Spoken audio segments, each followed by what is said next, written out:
Hi hello friends, welcome back to our channel. இன்னைக்கு நாம பார்க்க போகிறது பார்த்தீங்கன்னா, இந்த வீக்கெண்டோடது 26 அண்ட் 27 ஜூலை மந்தோட தான் நம்ம பார்க்க போகிறோம். சாட்டர்டே சண்டே எப்படி வைபாக போச்சா, இல்லை வைப்லேயே போச்சா, இல்லை வைப் இல்லாமல் போச்சா அப்படிங்கிறத நம்ம பார்க்க போகிறோம். கையில் எழுந்திரிச்சுன்னா விநாயகருக்கு ஒரு அட்டன்ஸை போட்டு தேதி கேலண்டரையும் கிழிச்சாச்சு. ஏன்னா நம்மளை யாரும் அதை பார்த்து அந்த ஒரு கொஷின் கேட்கக்கூடாது இல்லையா? அது முக்கியமான கேள்வி. அதை என்னத்தை கிழிச்சேன்னு நம்மளை பார்த்து யாரும் கேட்கக்கூடாதுன்னு காட்டியே மறுபடியும் ஃபஸ்ட்டு கிழிச்சிட்டேன். ஃப்ரைடேவே ஆக்சுவலி வந்து மார்க்கெட் போயிட்டு வெஜிடபிள்ஸ் எல்லாம் வாங்கிட்டு வந்து வச்சாச்சு. ஆனால் ரொம்ப டயர்டாக இருந்தனால நான் எதுவுமே வந்து எடுத்து அதை ப்ளேஸில் நான் வைக்க கிடையாது. சரி காலையில் இது பண்ணிக்கலான்னு சொல்லிட்டு மளிகை கடைக்கும் போயிருந்துச்சு. அது கூட எடுத்து வச்சுட்டு எப்படி க்ராசரி வந்து ஒரு இதில் டப்பாவில் போட்டு வைப்பேன். பொருள் தீர தீர அதுக்கப்புறம் எடுத்து நான் கொட்டிக்குவேன். கழுவி வச்சுட்டு அப்புறம் போட்டு வச்சுக்குவேன். இஞ்சி வந்து ஆல்ரெடி இருந்துச்சு. அப்பா வாங்கின்னு வந்து மறுபடியும் கொடுத்தாரு. சரி அதையும் இது பண்ணியாச்சு. இஞ்சி, பச்சை மிளகாய், முள்ளங்கி, கத்திரிக்காய், அப்புறம் பூண்டு, உருளைக்கிழங்கு, சின்ன வெங்காயம், பெரிய வெங்காயம் இதான் வாங்குச்சு. எப்பவுமே வந்து பச்சை மிளகாய் வந்து காம்பு கிள்ளிட்டு வச்சா ரொம்ப நாள் வரும். இதில் வந்து நான் எங்களோட பாட்டிக்கிட்டேருந்து நான் கற்றுக்கிட்டேன். அப்பாவோட அம்மா ஆத்தாக்கிட்டேருந்து தான் நான் கற்றுக்கிட்டேன். சில விஷயங்கள்ல வந்து பாட்டிக்கிட்ட இருந்து கற்றுக்குவோம், அம்ச்சிட்டு இருந்து கற்றுக்குவோம். அந்த மாதிரி நிறையா இருக்கும் இல்லைங்களா? அது மாதிரி ஒவ்வொருத்தர்கிட்டருந்து நான் கற்றுக்கிட்டேன்.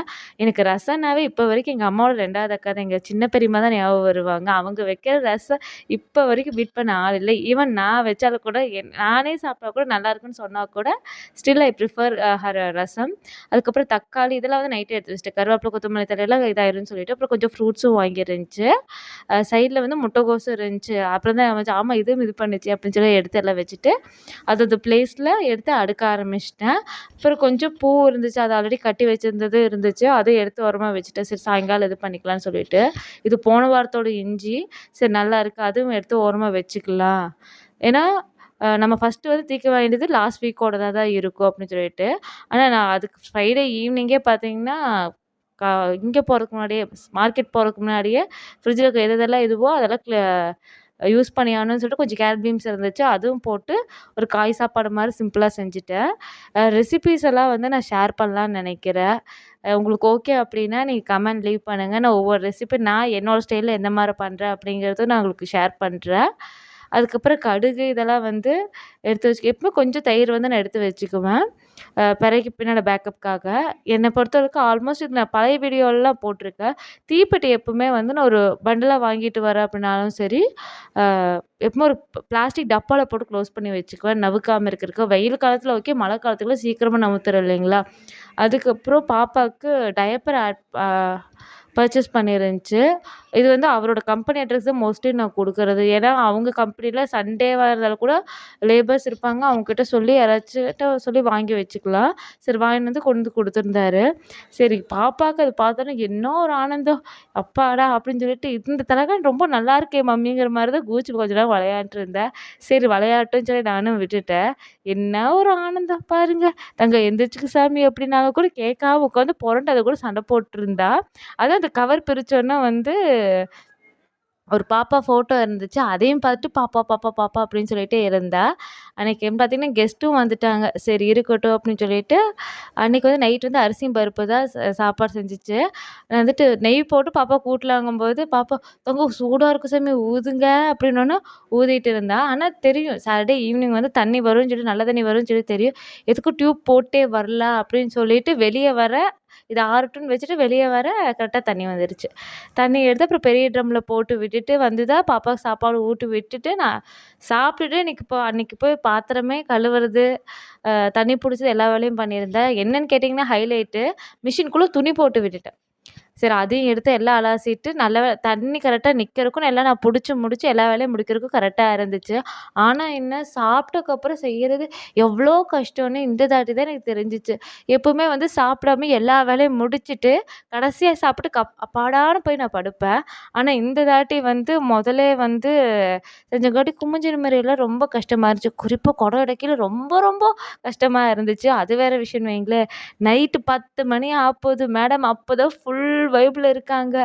சரி தங்கம் பத்தா போ சாமி, வா தங்கம் வா தங்கம்னு சொல்லிட்டு இருந்தேன். அப்போ மேடம் கேட்குற மாதிரி இல்லை. அவகிட்ட ஒரு உறிஞ்சி டம்ளர் வாங்கி அக்காக்கு குடுத்தாங்க. வெளிய போயிருந்தா அக்கா பாப்பாவ தூக்கிட்டு வெளிய போயிருந்தா ஒரு உறிஞ்சி டம்ளர் வாங்குனாங்க. வழக்கமா நம்ம உரிவோம். ஆனா பாப்பா ஊதிட்டு ரிவர்ஸ் வர தண்ணி தான் குடிப்பேன்னு சொல்லிட்டு அடம் புடிச்சு சுத்திட்டு இருந்தா. சரி தங்கம் உன் விருப்பம். எப்படியோ நீ உறிஞ்சி பழகுனா போதும் அப்படிங்கிறதுல தான் இருந்துச்சு. அன்னைக்கோட நைட் முடிஞ்சுச்சு. இது வந்து சண்டே மார்னிங். எப்பவும் போல நம்ம பிள்ளையாருக்கு. எப்பா நானும் பூமியில இருக்கேன் என்னையும் காப்பாத்துப்பா சாமின்னு சொல்லி வேண்டிட்டு நாள ஆரம்பிச்சேன்.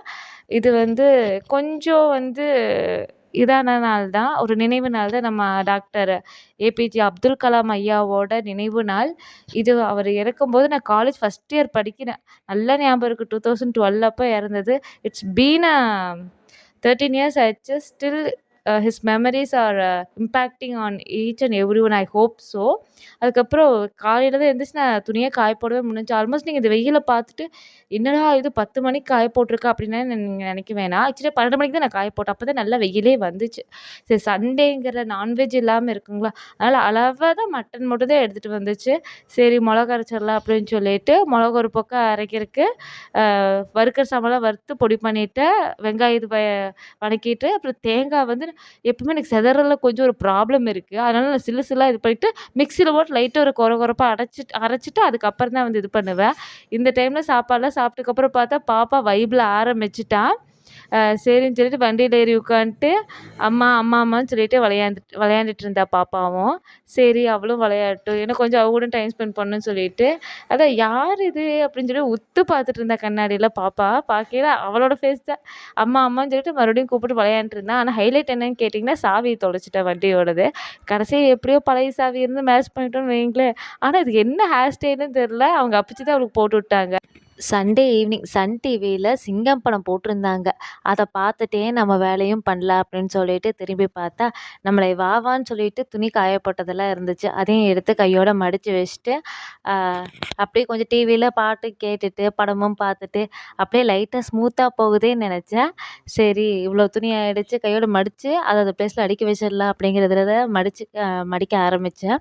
மடிச்சாச்சு. ஆனால் இந்த அலப்பறையில பார்த்தீங்கன்னா, பாப்பா பொம்மையை வச்சுட்டு இருந்து விளையாண்டுருந்ததை பார்த்தா, பொம்மையோட ஒரு காது தனியா பிஞ்சு விழுந்து கிடந்துச்சு. பாவம் பப்பின்னு ரொம்ப உருகுவா பாப்பா. சரி பார்த்தேன், சரி நம்ம கை வண்ணத்தை வந்து இதிலே தான் காமிக்கணும் போல இருக்கு அப்படின்னு சொல்லிட்டு, சரி பாப்பாவோட அந்த பொம்மையும் தைச்சு வச்சிடலாம் கையோட அப்படின்னு சொல்லிட்டு, அதுக்குரிய ஆயுதத்தெல்லாம் எடுக்க ஆரம்பித்தேன். அந்த டைமில் எங்கள் அக்கா கால் பண்ணி, என்னோட ஃபேவரட் ஃபிலிம் வந்து கேடிவியில் போட்டிருக்கான் அப்படின்னோன்னே டக்குன்னு சேனலை மாற்றினேன். அஃப்கோர்ஸ் மாவீரன், ராம் சரண் ரொம்ப ரொம்ப கிரேஸ் ஒரு காலத்தில். நம்மளுக்கு அந்த படத்தை பார்த்தோன்னா ஒரு என்ஜாய்மெண்ட் ஆகிடுச்சு, ஒரு குதூகலம் ஆகிடுச்சு. அப்புறம் எனக்கு தெரிஞ்ச மாரி அந்த ஆயுதத்தெல்லாம் யூஸ் பண்ணி அந்த ஒரு பக்கம் தான் காது பிஞ்சிருந்துச்சு, இன்னொரு பக்கம் இது பண்ணிட்டேன், தைச்சிட்டேன். கண்டிப்பாக இந்த வீடியோ வந்து எல்லாத்துக்கும் பிடிச்சிருக்குன்னு நம்புகிறேன். மறக்காமல் லைக் பண்ணி சப்ஸ்கிரைப் பண்ணி நம்ம சேனலை சப்போர்ட் பண்ணுங்கள்.